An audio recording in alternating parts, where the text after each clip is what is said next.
Got some breaking news out of the NFL. Cowboys All-Pro wide receiver Ceedee Lamb's getting paid. Both he and the team agreeing on a 4-year extension worth $136 million.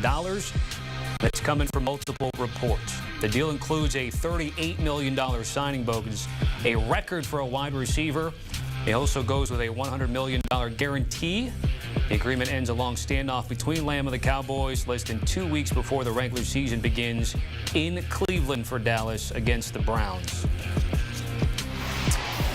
All right, let's bring in our Danny Kanell with reaction to this breaking news. So, DK, Ceedee Lamb got paid. What do you think? Wow, I guess. I mean, every time we see these record-breaking numbers from any position or player, the first reaction has to be, holy cow, that's a lot of money. But I'm not surprised at all. I think that's been one constant that you've heard from pretty much anybody, especially around here at CBS Sports HQ, has been it'll most likely get done. I mean, he holds out, doesn't play, but he had his breakout year. He was drafted by the Cowboys. The one thing about Jerry Jones that he typically does is takes care of his own. He wants to, wants to give himself a little pat on the back saying, look what I found. Look at this talent that we drafted. But he is loyal to a lot of his players. And so you felt like this was going to get done. It was just going to be a matter of time. And most importantly, you got it done in time where he can come in and get up to speed before the regular season starts in a couple weeks. So again, just to clarify some of the numbers that you're seeing there, Justin Jefferson still has the edge in AAV, has about $10 million more in guaranteed money than Ceedee Lamb. But Danny, the one thing Ceedee can say, I got paid more on a signing bonus by $1 million plus.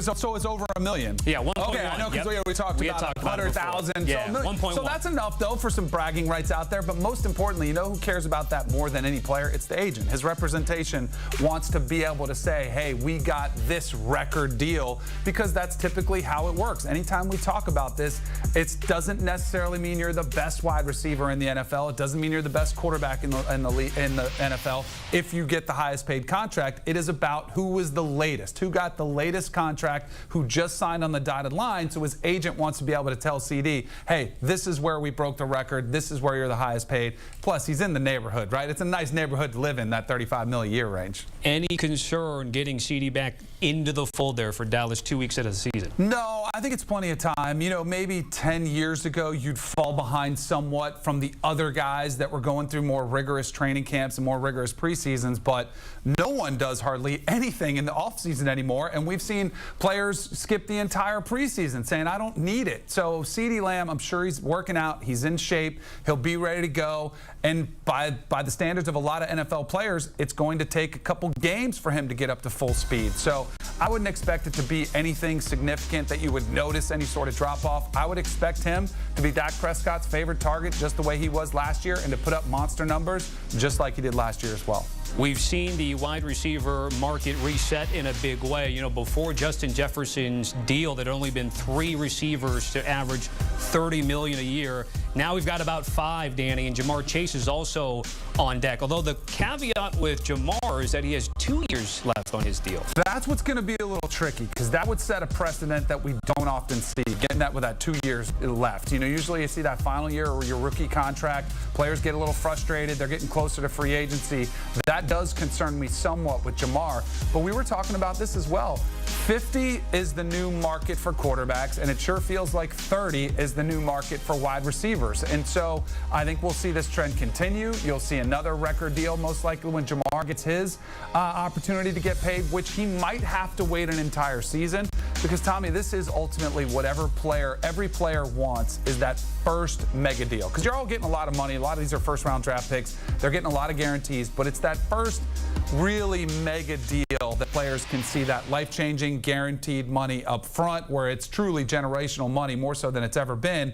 And you just want to be rewarded for your efforts and feel like, okay, now I've got that next deal. I can breathe a little bit more, go out there and just play, not have to worry about it every off season while you're trying to get paid. And you really feel like you've arrived in the NFL when you've got to this point. Last thing for you, Jamar Chase and Brandon Ayuk are sort of high notable, high profile hold-ins. Yeah. And so I've heard from players before, you take care of your business. I don't care what you do, off-season, preseason, training camp, but we're inching closer to the season. Danny, how much of that can start to bleed over some of the things you're trying to do week one? Players have a really good way of compartmentalizing things in general, whether it's family issues off the field, contract issues off the field, whatever the case may be. So I would not expect it to impact their play. And we've only really seen one player, and it was a while ago, Le'Veon Bell, sit out an entire season. We did see Chris Jones miss a game. That's always a way to really put your team in a bind and say, you know what? I am not coming until I get that new deal. That, to me, is when things get very interesting because the team will get antsy and you see them potentially fold. But those are probably the thing that's most interesting about Brandon Ayuk and Jamar Chase is those have probably been some of the more vocal, contentious, I guess you could say, negotiations that have taken place. So it's something to keep an eye on. But I do think this puts the pressure on the team now because the market has been set. We're talking about this 35 now, 30-plus, $35 million area. The players know their values. They're like, yeah, that's around where I should be.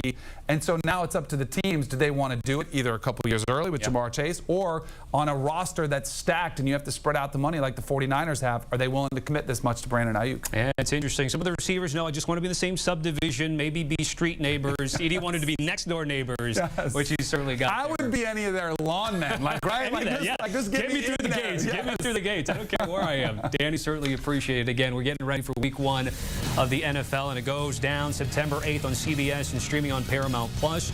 Notable week one games on CBS: Arizona at Buffalo, Jacksonville at Miami, and Vegas at the Chargers.